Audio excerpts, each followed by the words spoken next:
जरासंध वध और उसकी सच्चाई।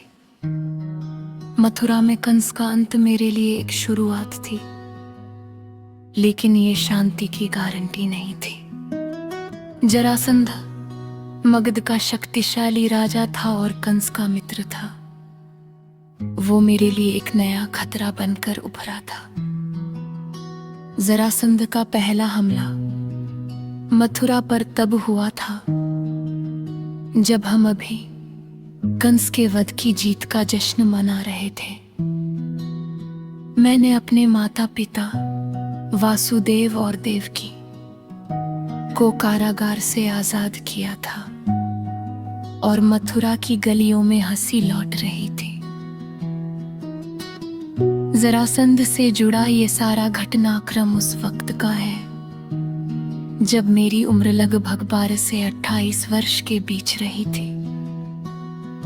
लेकिन एक दिन यमुना के किनारे धूल का गुबार उठा। जरासंध की सेना आ रही थी। कृष्ण, जरासंध आया है। एक ग्वाला दौड़ता हुआ मेरे पास आया और धड़कते दिल से बोला। मैंने बलराम से कहा, भैया हमें तैयार होना होगा। बलराम ने सिर हिलाया। कृष्ण, हम उसका सामना करेंगे, उन्होंने कहा। उनकी आवाज में दृढ़ता थी, लेकिन मैं जानता था कि ये युद्ध आसान नहीं होगा।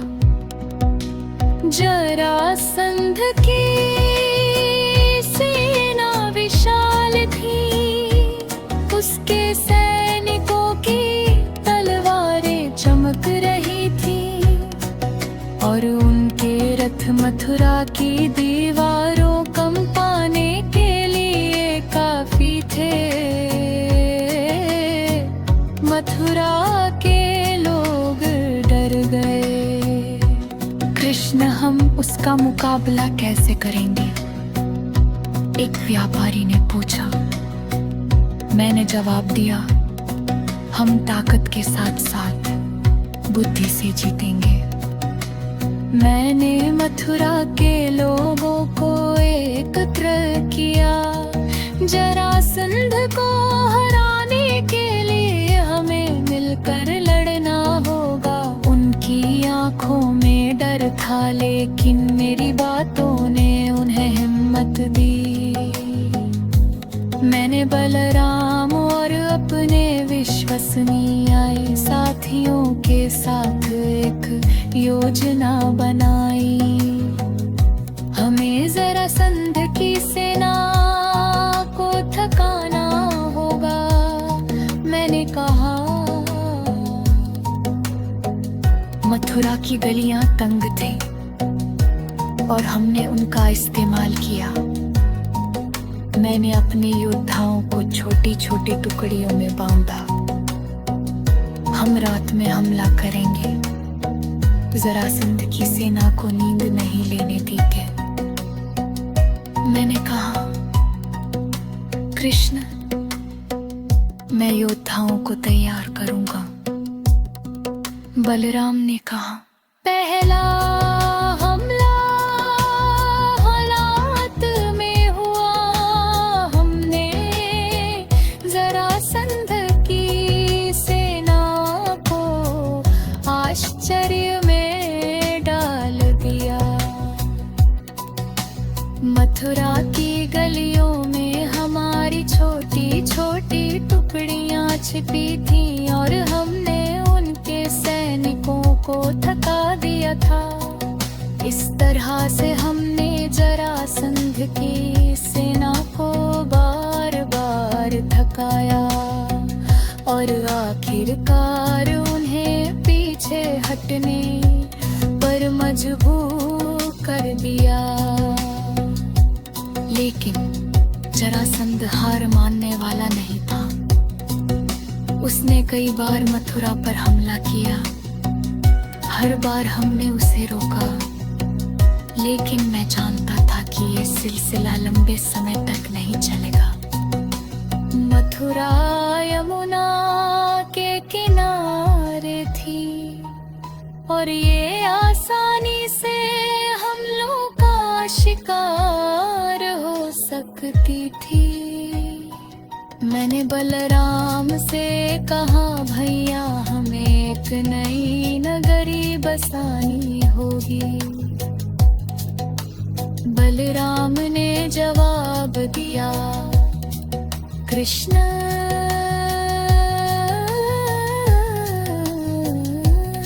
हम द्वारका जाएंगे। यही वो समय था जब मैंने द्वारका की ओर रुख किया था। जरासंध के हमले मथुरा को कमजोर कर रहे थे। मैंने अपने लोगों से कहा, हमें एक ऐसी जगह चाहिए जो सुरक्षित हो। मथुरा के लोग मेरी बात सुन रहे थे और उनकी आंखों में एक नई चमक थी। कृष्ण, तुम हमें जहां ले जाओ, हम तुम्हारे साथ हैं। एक ग्वाले ने कहा। मैंने जवाब दिया, हम मिलकर एक नई शुरुआत करेंगे। द्वारका मेरे लिए सिर्फ एक नगरी नहीं थी, यह मेरे लोगों की उम्मीदों का प्रतीक थी। जब हमने द्वारका को बसाया तो मैंने सोचा था कि अब हम सुरक्षित होंगे। समुद्र की लहरें हमारी दीवारें थीं और हमारी एकता हमारी ताकत थी। लेकिन जरासंध का खतरा द्वारका तक भी पहुंच गया था। जरासंध की सेना समुद्र के किनारे पहुंची थी। उसकी तलवारें चमक रही थीं और उसके रथों की आवाज द्वारका की दीवारों को कंपाने के लिए काफी थी। मैंने अपने लोगों को एकत्र किया और उनका मनोबल बढ़ाते हुए कहा, हमारी ताकत हमारी एकता का।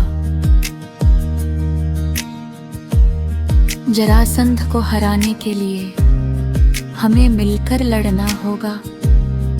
लोग मेरी बात सुन तो रहे थे, परंतु उनकी आंखों में डर भी साफ दिख रहा था। लेकिन एक चमक भी थी। कृष्ण, तुम हमारे साथ हो, एक बूढ़े ने कहा। हम डरेंगे नहीं, मैंने जवाब दिया। बस यहीं से जीत की शुरुआत होगी काका। द्वारका की प्राकृतिक स्थिति ने हमें एक लाभ दिया। समुद्र की लहरें हमारी दीवारें थी और द्वारका का द्वीप हमें शत्रुओं से बचाता था। मैंने बलराम से कहा, भैया हमें द्वारका की दीवारों को और मजबूत करना होगा। बलराम ने सिर हिलाया। कृष्ण, मैं योद्धाओं को तैयार करूंगा। उन्होंने कहा, हमने द्वारका की दीवारों को पत्थरों और मिट्टी से और मजबूत किया। मैंने अपने लोगों से कहा, हमारी नगरी अभेद्य होगी। जरासंध की सेना ने द्वारका पर हमला किया। उसकी सेना विशाल थी, लेकिन समुद्र ने हमें एक कवच दिया था। मैंने अपने योद्धाओं को छोटी छोटी टुकड़ियों में बांटा। हम रात में हमला करेंगे। मैंने कहा, जरासंध की सेना को थकना होगा। हमने द्वारका की गलियों का इस्तेमाल किया, जहां जरासंध के रथ आसानी से नहीं पहुंच सकते थे। मैंने अपने लोगों से कहा, हम उनकी ताकत को कमजोरी में बदलेंगे। रात के अंधेरे में हमने जरासंध की सेना पर आश्चर्यजनक हमले किए। बलराम ने योद्धाओं का नेतृत्व किया और उनकी ताकत ने शत्रुओं को डरा दिया। मैंने जरासंध की सेना की कमजोरियों को देखा। उनके सैनिक थक रहे थे और उनकी आपूर्ति सीमित कर। मैंने अपने लोगों से कहा, हम उनकी आपूर्ति की लाइनों को काटेंगे। हमने समुद्र के रास्तों का इस्तेमाल किया और जरासंध की सेना को भूखा और थका हुआ छोड़ दिया। यह मेरी रणनीति थी। हमने जरासंध की सेना को बार बार थकाया और आखिरकार वे पीछे हट गए। जरासंध का युद्ध मेरे लिए सिर्फ हथ तलवार और रथों का युद्ध नहीं था। यह मेरे नेतृत्व का सबसे बड़ा इम्तिहान था। लोग कहते हैं कि मैंने जरासंध को अपनी दैवीय शक्ति से हराया था, जैसे मैं कोई अवतार था जिसने युद्ध के मैदान में चमत्कार किए थे। लेकिन यह कोई चमत्कार नहीं था। यह मेरी बुद्धि, मेरे सहयोगियों की ताकत और मेरे लोगों का समर्थन। मैंने सुना था कि पांडव, खासकर भीम और अर्जुन, ताकतवर योद्धा थे। मैंने बलराम से कहा, भैया हमें पांडवों से मिलना होगा। बलराम ने सिर हिलाया। कृष्ण, तुम सही कह रहे हो, उन्होंने कहा। मैंने पांडवों से मुलाकात की। भीम की ताकत और अर्जुन की निशानेबाजी मेरे लिए एक नई उम्मीद थी। कृष्ण, हम तुम्हारे साथ हैं, भीम ने कहा। मैंने जवाब दिया, भीम, तुम्हारी ताकत और मेरी बुद्धि मिलकर जरासंध को हराएंगे। मैंने अर्जुन से कहा, तुम्हारा धनुष हमारी जीत का हथियार होगा। अर्जुन ने मुस्कुरा कर जवाब दिया, कृष्ण, हम तैयार हैं। हमने समुद्र के किनारे की गलियों का इस्तेमाल किया, जहां जरासंध के रथ आसानी से नहीं पहुंच सकते थे। मैंने भीम से कहा, तुम जरासंध को चुनौती दोगे? भीम ने जवाब दिया, कृष्ण, मैं उसका सामना करूंगा। मैंने अर्जुन से कहा, तुम उनके सैनिकों को बिखेर दोगे?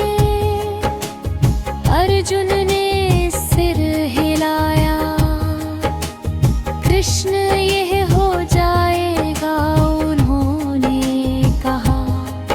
हमारी रणनीति काम कर रही थी। जरासंध की सेना थक रही थी और उनके सैनिक बिखर रहे थे। जरासंध की सेना को हमने कई बार थकाया, उनकी आपूर्ति लाइनों को काट कर। हमने उनके सैनिकों को कमजोर कर दिया, लेकिन मैं जानता था कि युद्ध का अंत तभी होगा जब जरासंध खुद हार मानेगा। द्वंद्व युद्ध के दिन भीम और जरासंध आमने सामने थे। भीम ने जरासंध का सामना किया, उनकी ताकत ने जरासंध को हिला दिया। मैंने अर्जुन से कहा, अब समय है उनकी सेना को बिखेर दो। अर्जुन ने अपने धनुष से जरासंध की सेना को बिखेर दिया। जरासंध ताकतवर था, लेकिन उसका अहंकार उसकी कमजोरी था। मैंने भीम से कहा, भीम, उसका अहंकार उसकी कमजोरी है।